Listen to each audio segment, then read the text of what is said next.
When we got to Myrtle Beach, we found a beautiful motel called the Coral Sands Motel. It was modern and the furniture was pretty and the weather was good and everything was beautiful. And that day we had lots of fun. We went to a movie and we also had good food at Myrtle Beach, South Carolina. The next morning, on the second day of our honeymoon, however, when we woke up, I had the flu. I was dizzy and had the influenza bug really, really bad. So I told Frances that we would have to go back to Wilson, North Carolina. We would have to go home because I really, really did have the flu. She thought maybe I was just kidding. She thought maybe I wasn't having fun on the honeymoon and might have been just kidding, but I really, really was sick. So anyhow, we drove to Conway, South Carolina, and I could drive no farther. After we got from Myrtle Beach to Conway, Frances had to drive a stick-shift Hudson automobile, and she did not have a driver's license, and she didn't have, she needed a pillow really to sit up high so she could see over the steering wheel. But anyhow, she got under the wheel and she changed gears and started going up Highway 301 and passing big trucks and little cars and big cars. And we were headed back through Smithfield, North Carolina to Wilson, North Carolina after our honeymoon activity was just about ended. Anyhow, we got back to Wilson and I was in bed for 2 or 3 days after that with the flu. Frances nursed me back to health and took good care of me, and we have lived happily ever since.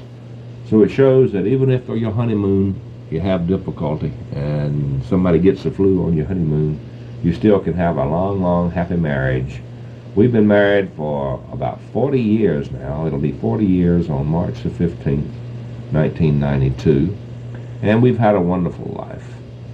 After the wedding, we both were working, and we did not have a long vacation, so Frances had to go back to work at the Branch Banking and Trust Company in Wilson, North Carolina, where she was a bookkeeper, and I was working at the Wilson Daily Times as a newspaper reporter.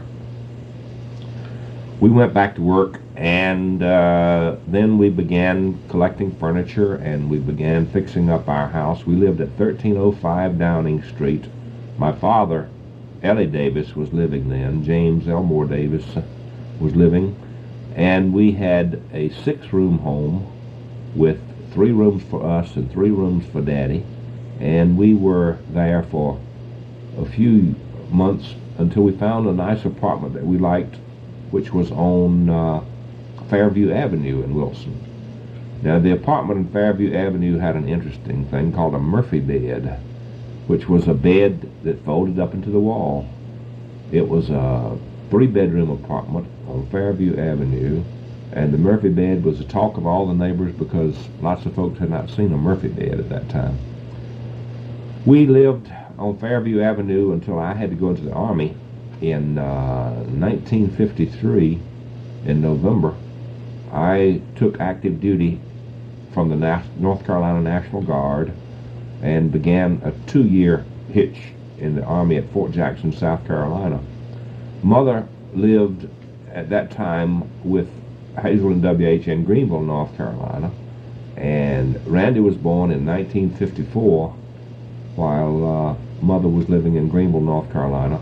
I was driving back and forth from Columbia, South Carolina, where Fort Jackson is located, to be with her in Greenville, North Carolina. In 1955, I got out of the Army and came back to Wilson, North Carolina, where I worked a brief time with the Wilson Tobacco Company. Submitted my application as a reporter to the Greensboro newspapers, to Raleigh, and to Richmond. John Colburn, the managing editor of the Richmond Times-Dispatch, called me and offered me a job in Richmond. And in November 1955, I came to Richmond to begin a career as a reporter for the Richmond Times-Dispatch. Frances came in December after we had packed our belongings and moved to our new apartment at 4923 Wagner Avenue in Suburban Apartments. I worked at the Richmond Times-Dispatch on the copy desk for a while until I was assigned the duty of covering Chesterfield County as a reporter.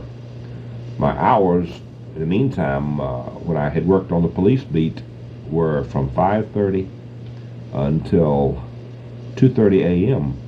And each evening as I would leave, the Mickey Mouse Club was coming on, and Randy would be watching the Mickey Mouse Club, and I would kiss Francis goodbye and kiss Randy goodbye and hear the Mickey Mouse Club singers sing M-I-C-K-E-Y-M-O-U-S-E, Mickey Mouse, Mickey Mouse, forever let us hold his banner high, high, high, high. M-I-C-K-E-Y-M-O-U-S-E. So then we lived happily on 4923 Wagner Avenue for many years as I worked at the Times-Dispatch, and Francis was raising Randy and teaching him to be a good little boy.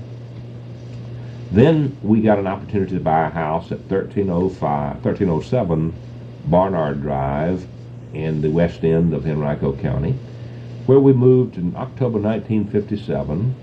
Francis was pregnant then with Dale. He was going to be born in November 1957, and sure enough, on November 27th, near Thanksgiving 1957, Dale came along, and we had a wonderful family there with our two boys, and we lived in the Farmington area, which had about 400 or 500 homes with young families and very active children, and everyone lived happily in the Farmington area.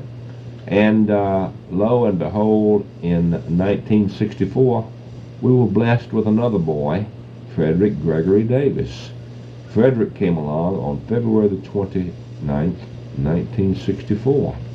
And we lived in the Farmington area, and our children attended school at the Pinchbeck Elementary School. And Randy, before Pinchbeck was built, attended Mayberry School briefly.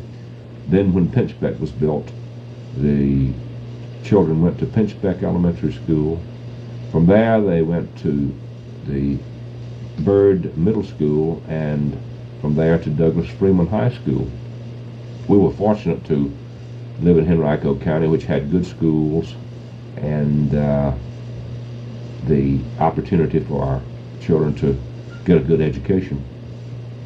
We built the Farmington pool at that time, and our children enjoyed swimming a great deal in the summertime. We didn't have a great deal of money, but the men in the area, including Howard Pogue and Frank Lambeth and Roger Rogers and Norman Germain and myself and others, banded together, and we signed notes and borrowed more than $10,000 to build the Farmington pool, which today is the Wembley pool, which serves the Farmington area. That's enough for right now, and I may do some more of this at a later time. Okay? Bye-bye now.